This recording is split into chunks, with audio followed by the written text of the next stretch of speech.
Plus ऐसा किरदार मैंने कभी किया नहीं था and I had a liberty to not show a tinge of me as Sharad Kelkar, look wise at least. या जो मैं काम कर रहा हूँ ये काम करने में नहीं आया हूँ यहाँ पर, ये मैं करता रहूँगा तो शायद पैसे आ जाएंगे, लेकिन जो मैं करना चाहता हूँ वो नहीं हो पाएगा।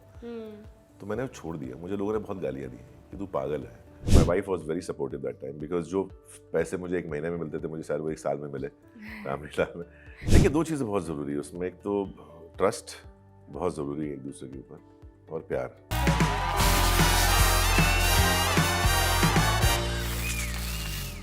Hello everyone, this is Aina and welcome to Instant Bollywood. I'm in conversation with an amazing actor, Sharad Kelkar. So nice to have you. Thank you, Aina. Thank you so much, Instant Bollywood. I have to start off by asking you that, जब आपको ये offer आया था, the fact is हम लोग ने India में sports को इतना मानते हैं और इतने फिल्में हमने देखी है, we've seen cricket, we've seen hockey. When a story of golf came around, आपके दिमाग में क्या thought procedure था? Will the Indian audience be able to receive it and give it love as much as they give it to other sports? First of all, जब कहानी सुनी तभी ये कुछ नया है, किसी ने सोचा नहीं है, so that was the first attraction towards.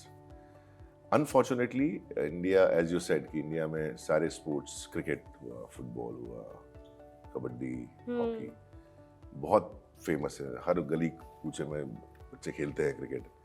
लेकिन आप अगर हिसाब लगाएं जितनी फिल्में हिंदुस्तान में बनती हैं, बहुत ही कम है जो स्पोर्ट्स से बनी है, बहुत ही कम है। चूंकि वो पिक्चरें हिट हैं इसलिए हमें याद रहती हैं जी।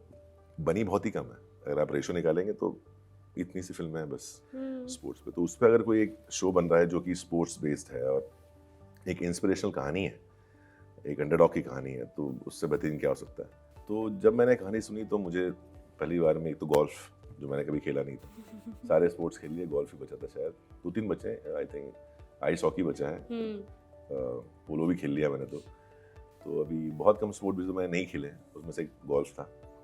तो एक वो अट्रैक्शन था कि कुछ नया सीखने को मिलेगा, प्लस ऐसा किरदार मैंने कभी किया नहीं था and I had a liberty to not show a tinge of me as Sharad Kelkar, look wise at least. क्योंकि जब हम ट्रेनिंग कर रहे थे तो हमें एक कोच आते थे सिखाने के लिए, तो मैं उनको बहुत स्टडी कर रहा था। वो भले ही चाहते थे कि मैं सीखूं गोल्फ खेलना, तो बेसिक तो मैंने सीख लिया, बट मैं बहुत ज़्यादा प्रैक्टिस नहीं करता था, बहुत बातें करता था उनके साथ में। तो उनको लगा कि यार ये खेल क्यों नहीं रहा है, ये प्रैक्टिस क्यों नहीं कर रहा है। बट मैं उनको ज़्यादा ऑब्जर्व करता था कि वो कैसे सिखा रहे हैं मुझे और मेरी साइकोलॉजी से कैसे प्ले कर रहे हैं, तो वो सीखना ज़्यादा ज़रूरी था मेरे लिए। तो कहीं ना कहीं वो पूरा एक जो पूरा प्रोसेस था वो मुझे बड़ा अच्छा लगा।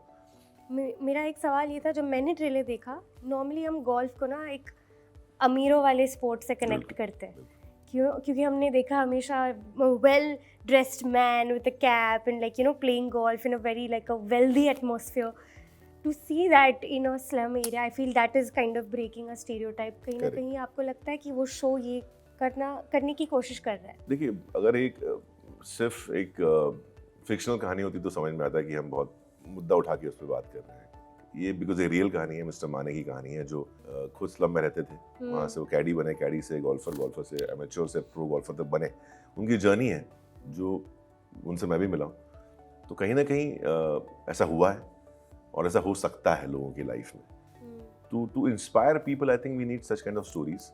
आई थिंक हम सबकी कहानी है वो, जो छोटे शहरों से हैं, जिन्होंने शायद एक सपना देखा होगा पहले कि हम कुछ अचीव करेंगे लाइफ में, जहाँ लोगों ने आपको बिल्कुल नकार दिया होगा कि किसी काम का नहीं है, किसी लायक नहीं है, ये तो ऐसा है, ये तो वैसा है, ये कुछ नहीं कर सकता, अरे घर की प्रॉब्लम्स हैं, पहले उस पर ध्यान दो, पहले पैसे लेके आओ, पहले कमाओ, नौकरी करो। उन सब से लड़के अगर आज हम यहाँ खड़े हैं, बैठे हैं एक मंच पे, हम इतने लोग पसंद कर रहे हैं, तो कहीं ना कहीं एक सपना था जो पूरा करने की कोशिश की है हम लोगों ने, वो ये कहानी है। मेरा वही क्वेश्चन था कि I think because this is a story of an underdog, कहीं ना कहीं आपने अपने आप से वो रिलेट किया है कि एक पॉइंट था जहाँ पे even I was dreaming big, probably wanting to get into the industry, and then ये सफ़र शुरू हुआ है। और पैसों ने कितनी अहमियत रखी है आपके लाइफ में, बिकॉज ये शो में भी हम देख रहे हैं कि और any one who is coming from a place which is not very privileged wants to earn more, wants to earn materialistically. Was that the dream for you as well as Sharad? I'll tell you a small story. When I started my career, me and my wife, we decided to get married. And हम लोगों ने मेरी mummy को phone किया कि आप एक शुभ मुहूर्त निकालिए, थोड़ा दूर का निकालिएगा क्योंकि पैसे नहीं है। उन्होंने कुछ 6 महीने बाद का मुहूर्त निकाला। उस टाइम मैं एक शो मैंने साइन किया था, मैं एक शो कर रहा था। तो लग रहा था कि शायद पैसे जमा हो जाएंगे। कीर्ति भी थोड़ा एपिसोडिक करके एक शो कर रही थी, वो भी शायद हो जाएंगे पैसे जमा। बट मुझे दूसरे महीने में एहसास हुआ कि यार जो मैं काम कर रहा हूँ ये काम करने में नहीं आया हूँ यहाँ पर, ये मैं करता रहूँगा तो शायद पैसे आ जाएंगे, लेकिन जो मैं करना चाहता हूँ वो नहीं हो पाएगा। तो मैंने छोड़ दिया। मुझे लोगों ने बहुत गालियाँ दी कि तू पागल है, तेरी शादी है 4 महीने बाद 5 महीने बाद, पैसे कहाँ से आएंगे, मैंने कहीं से भी आ जाएंगे, टेंशन मत लो। बट मुझे वो नहीं करना है जो मैं करना नहीं चाहता, जो मेरा सपना नहीं है। और मैंने छोड़ दिया वो शो। मुझे म्यूचुअली छोड़ा, मतलब ऐसे भी नहीं छोड़ा कि झटके। बट मुझे बहुत लोगों ने इस बारे में टोका और जिसे पुल करते ना पीछे कि क्या कर रहा है तू, क्यों करना चाहता है, शादी कर ले उसके बाद कर देना। मैंने कहा बात तो बराबर ही है, शादी के बाद भी स्थिति तो वही होगी पैसों की। बट कहीं ना कहीं उसके बावजूद भी काम सब स्मूथली हो गया। जो एक सपना था कि यार अपने पैसों से शादी करेंगे, वो हो गया ना। और वो शो नहीं किया इसलिए मैं बहुत कुछ सीख पाया आगे लाइफ में। मैं एक एक्सपेरिमेंट आपका अगर सक्सेसफुल हो जाता है आपकी लाइफ में कि नहीं यार मुझे अलग कुछ करना है, फिर अलग अलग करते करते करते करते आप ग्रो करने लगते हो लाइफ। तो कहीं ना कहीं इस शो में भी बहुत रुकावटें हैं, बहुत पीछे खींचने वाली चीज़ें। तो I am completely connected with the character of Pawan. On the same point I was remembering those people who gave me support at that time. Yeah. जो कोच राणे का कैरेक्टर है, जिसने पवन को सपोर्ट किया उस टाइम पे, उसको मोटिवेट किया। तो आई वॉज कम्प्लीटली रिमेम्बरिंग उस टाइम पे मेरी वाइफ ने कितना सपोर्ट किया था मुझे, या मेरे दोस्तों ने कितना सपोर्ट किया था, जो दोस्त मेरे सपोर्ट में थे, या जो मेरे डायरेक्टर्स थे जिन्होंने मुझे दोबारा मौका दिया किसी और शो में, वो कितने सपोर्ट में थे मेरे। तो वो सब चीज़ें मुझे याद हैं कि वो किस साइकोलॉजी से कि लड़का कुछ अलग करना चाहता है, इसको मौका मिलना चाहिए। तो I was remembering those people जिन्होंने सपोर्ट किया मुझे, ना कि सिर्फ मुझे याद करने में। तो मेरा इंस्पिरेशन वो लोग हैं जिन्होंने मुझे सपोर्ट किया। सेम एज इस कहानी में पवन इज अ ड्रीमर और राणे वो है जिसने उसको सपोर्ट किया। इट टेक्स मतलब courage and risk that you need money, and फिर भी आप वही करना चाहते हो जो आपको करना है। You know you started with television, और मैंने जब भी I have spoken to you know actors who have started from television and now are doing OTT and films, television में उन्होंने हमेशा कहा कि एक सिक्योरिटी रहती है, क्योंकि आपको मंथली पेमेंट आता है, आपको पता है कि आपको काम पता। रिस्क सबसे बड़ा ये है कि आप जब वो स्विच करते हो, of course it's a great thing, but also at the same time आपको नहीं पता आपका नेक्स्ट प्रोजेक्ट कब आएगा, कहाँ आएगा, कितने महीने बाद आएगा, 1 साल लगेगा, 6 महीना, next day.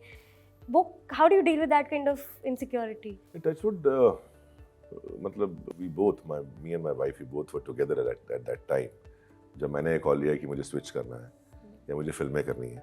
Though I was lucky that my first film was Ramlila, and when I was transiting and I got a lot of love from the people, and मैं वो कभी नहीं भूलूंगा। 10 साल पूरे हुए अभी 2-4 दिन पहले।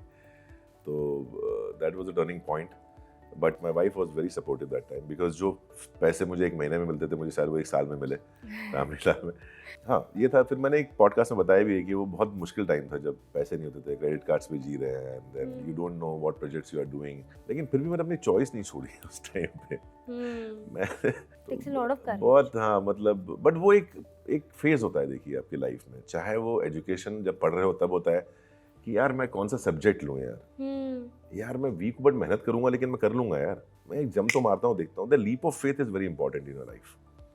वो एक लीप ऑफ फेथ है ना, आपका फ्यूचर डिसाइड करता है, तो वो लेना बहुत ज़रूरी है। हम उससे डर के पीछे नहीं हट सकते। अब अगर आप पानी में नहीं कूदेंगे तो तैरना कैसे आएगा? बिल्कुल, तैरने के लिए पानी में कूदना ज़रूरी है। तो इसलिए I took that leap of faith. My wife was very supportive that time, and तो वो पास हो गया फटाक से। ऐसा कुछ था, दिक्कतें थी, बट वो जब आपका इंटेंट बहुत स्ट्रांग हो, बहुत पॉजिटिव हो ना, तो वो चीज़ें महसूस नहीं होती। यू नो आपने जैसे फिल्मों की बात की, वन फिल्म जहाँ पे of course Ramlila you got so much love and appreciation, but it was also, I remember जब लक्ष्मी बॉम्ब आई थी, the amount of love you got was, मतलब even more than the story, more than the script, more than any other actor, it was Sharat Kelkar who has really killed it with his performance. When that happened to you in your life, and I feel like that changed a lot, at least the conversations within the industry as well. उस तरह से how did you receive all of that, and did you expect कि ये होने वाला है वो film के बाद? बिल्कुल नहीं, मैंने बिल्कुल एक्सपेक्ट नहीं किया था, बिकॉज मैं किसी भी रोल से इतना एक्सपेक्ट नहीं करता हूँ ऑनेस्टली। मुझे पता नहीं क्यों मैं बड़ा क्रिटिसाइजिंग एक्टर हूँ, खुद के काम को बड़ा क्रिटिसाइज करता हूँ। मुझे तो कभी मेरा इतना अच्छा हो सकता था, मैं करता रहता हूँ हमेशा ऐसे ही। बट वही है ना कि अगर लोगों को पसंद आ रहा है मतलब कुछ तो ठीक किया है आपने। Obviously it was overwhelming for me कि इतना प्यार मिला इंडस्ट्री से और मिलता आ रहा है अभी भी and I am really thankful कि मैं उन खुशकिस्मत लोगों में से हूँ जिन्हें ना सिर्फ काम बल्कि इंडस्ट्रीज में भी लोग पसंद करते हैं। मतलब अपने हमारी इंडस्ट्री में काफ़ी ऐसा होता है ना कि ये अच्छा है यार, जेलस वेलस है या किसी से बात नहीं है, ego. Touchwood I been lucky यार, मुझे सबसे बहुत प्यार मिलता है। Even you've mentioned your wife so many times. I see yours and Kirti's video in Instagram. आप लोग काफ़ी नोक झोंक बनाते हो। शादी के इतने साल बाद also how have you maintained that relationship and the spark alive? देखिए, दो चीज़ें बहुत ज़रूरी है उसमें। एक तो ट्रस्ट बहुत ज़रूरी है एक दूसरे के ऊपर, और प्यार, love has to be there. और एक तीसरी इंपॉर्टेंट चीज़ है, वो है दोस्ती। You have to be true friend to each other. तो और वो एक रिस्पेक्ट है जो आप बरकरार रहनी चाहिए। अब you can't insult or you can't take somebody for granted.